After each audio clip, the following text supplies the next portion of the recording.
Well, it's always a nice day when you get to build a new computer, so today we get to do that. It's going to be a pretty low-end system. It's going to mainly be used for office and other boring stuff like that. Maybe doing some online web browsing, mail, that stuff. So what do we have today? And I'll go through all the justifications of what I picked, and everybody's going to disagree with exactly what I got, but it's not a horrible decision. Got a G4600. I think got these for about 86 bucks now. It's a hyper-threaded dual core from Intel, low power, onboard graphics. Works fine. The reason I went for the 4600 instead of the G4560, which is a lot more common amongst mainly gamers, is because this has better graphics. How much better? About 30% and a little bit higher clock. I'd say it's worth a couple extra, it was like $5 extra or something. SSD for boot. Got a Samsung. They wanted it. It's a nice drive. Works fine. You can do quite a bit on these things before they start having any issues, so I'm not complaining. This board. Let's open this guy up. So, there's a few boards. I could have gone H110. Maybe I should have. They are a bit cheaper, but I decided to go to this board mainly a few reasons. B250 does give me guaranteed support for KB Lake, which this is. It also gives me 4 memory sticks instead of 2 maximum on H110.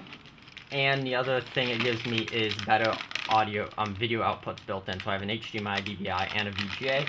On the other boards I could find that either only had an HDMI on H110 or had DVI and VGA only, and I didn't know what monitor they were using, so I was kind of like, oh, I'll give you both. And, I don't know. And yeah, you can adapt it. Yeah. Is it also a slightly better board? I mean, like, it probably has an 8-pin, slightly better power. Then again, that's a 2-phase power. It might have more. And then again, you really don't need anything very good at all when it comes to power because this is a Pentium. Might as well start doing some building now. We got some RAM, 8 gigs, single stick. Because I have 8 gig sticks, yeah, it's not the best, but I don't really care. Performance-wise, 8 gigs is going to be fine for now. And if I want to add more, it's pretty cheap. This is whatever the cheaper memory stick was at the time. If I want to add more, it's fairly cheap. And because I have 4 memory sticks, I can easily add 32 gigs of RAM just by adding more 8 gig sticks in the future. And this is about as boring as memory has ever been. Ooh, DDR4 is my first time working with DDR4. Normally I've been using older stuff. Push it in. Clicks right in place. Okay, and we got the CPU. This side's supposed to open. This factory seal on this feels a little beat up, but I'm not worried about that. There we go. We're using the stock cooler. It's going to be fine. I'll do a bit of numbers on it, temperatures and benchmarking wise. But I'm going to almost guarantee this thing's going to be dead silent. I've worked with i3s and stuff in the past, and they were silent with stock coolers. And this thing uses less power than those older ones. This packaging's always a bit weird. That comes with thermal paste, this stamp metal thing. They keep getting cheaper every generation. I think these are OEM'd by Delta, but they might be OEM'd by someone else. They're just built to a very low price. And the CPU installation. So this is the heart of the system, the motherboard, CPU, RAM. We're gonna put this guy for a little bit, open up this power supply now. We can get this guy. I got the Seasonic one. You can argue what you want. I think it was $40. I was looking for a decent quality. I didn't care about wattage. I wish people would make like reasonable quality, like 150, 200 watt parts, but they don't really make those these days.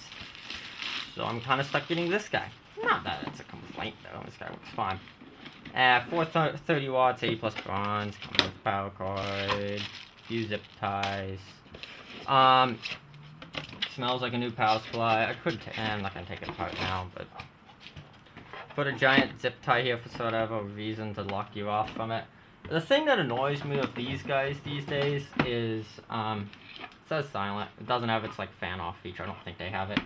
It really annoys me when I use this type of cabling because I can't know which one's ground and which one's power, but not many people actually want to wire these up manually. 20 pin, what connectors do we got?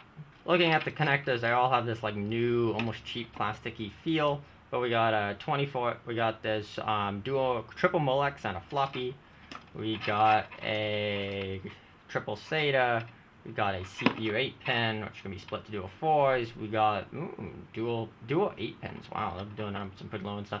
And triple SATA and 24-pin. Surprised they put dual 8-pins on here. And here goes our first power up. Let's short these 2 cables here. Fan turns on. We see some lights on the motherboard. Let's look at our monitor over here. Hopefully we get an output soon. Oh, it's turning on, it's turning on. Wonder what its BIOS key is gonna be. What's your BIOS key gonna be? Oh wow, it's just booting straight into Windows. Okay, so I have this disk with Windows to Go on it, which basically makes it so you can put Windows on a USB drive. Doesn't need to be in a USB drive though. It does some get devices ready, and then it boots me pretty darn quickly just straight into an OS. And it complains that it can't connect to a network, which I guess is a good problem. Now I plug this in, and it'll probably work just fine. Cursor's working fine, everything else is working fine. As you can see on here, I have a ton of just test software on here, so I can see hasn't installed all the drivers for this guy yet, and hasn't done everything yet, and probably if we look at Task Manager, a ton of stuff's happening. So here's a little bit of numbers on it. I've booted up a little bit. I currently have it plugged into my current clamp and the wall power meter. Wall power meter is showing 14 watts on the wall. Current clamp is showing almost no current. So it's going between 0.10 amps going to the CPU. This thing's idling. It's pulling almost nothing. These are very low power systems. It's saying 800 megahertz on the CPUs, but really that's not really because it's spinning most of its time in C states. 1.6 watts on the CPU with the cores pulling about 0.5. That's incredibly low, and the current clamp would be confirmed doing that. Now, if I decide to actually fire up something a bit more intensive, so now that I have Cinebench running, I can see that my CPU usage is now pegged at max. CPU power goes up to 20 watts. These things are incredibly low power chips. And even then, I'm running the temperatures running at 50 C. I set the fan in the BIOS to silent. I can't hear the fan at all. Power consumption is 1.8 watts from the 12 volt rail, and total wall power consumption is 39. This thing's very low power. This thing could easily be a laptop chip, but they branded it as a desktop one. Not much else to see here. I can try graphics, and we're going to run a pile of benchmarks to see how she runs. Basically, it's updated all of its drivers via Windows automatically. And here we are running the graphics test in Cinebench. You can see it's pulling about 20 watts here for the CPU. Usage on all the cores is roughly 20% on all cores and threads. And we're seeing the clock speed sitting about 3.6 for this test, which is its max. And the GPU memory usage is going to about 530 megs, with the GPU power consumption being around 10 watts. And now that I know it works fine outside the case, let's build it into this case. This is a Fractal Define Core 1000 actually, not the Define. So it is a cheaper case, but it, in my opinion, looks pretty professional, relatively cheap, has USB 3, and is built fairly well. And what else could you ask for in a $40 case? And here's our case. You can see pretty nice looking front. 2 drive panels. It's MATX only. Power supply slot. Few inside cables, and relatively boring and, in my opinion, professional looking. So, I'm gonna have to move this motherboard in. I hope it does standoffs by default, but it might not. And here's our parts bin. We get some standoffs and screws. We get a 5 1/4 to 3.5 inch front panel adapter, and that's pretty much it. So now we're just gonna start building in this case. So now we're gonna go install Windows for this other user. So I'm gonna boot off my US flash drive, and then I'm gonna use Sysprep so that I can install drivers and other programs and stuff, and then still have the standard utilities and stuff that the next user would want. So the standard setup procedure where they can make their own account. This here is just generic right now, the generic pick your drives and stuff. I'm not gonna put a key in now. I'm gonna use home.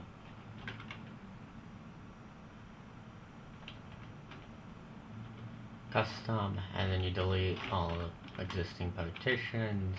Now we're gonna use Sysprep, so hit Control Control Shift F3, and then we go to the Sysprep menu, which will let us skip all the user creation, so that we can actually create our setup stuff without having a user there, which is quite handy for setting up for other people. So for things I'm gonna set up is basically I'm gonna set up Windows Update, because I have fast internet, and I just update everything for them. I'm going to install a pile of basic programs.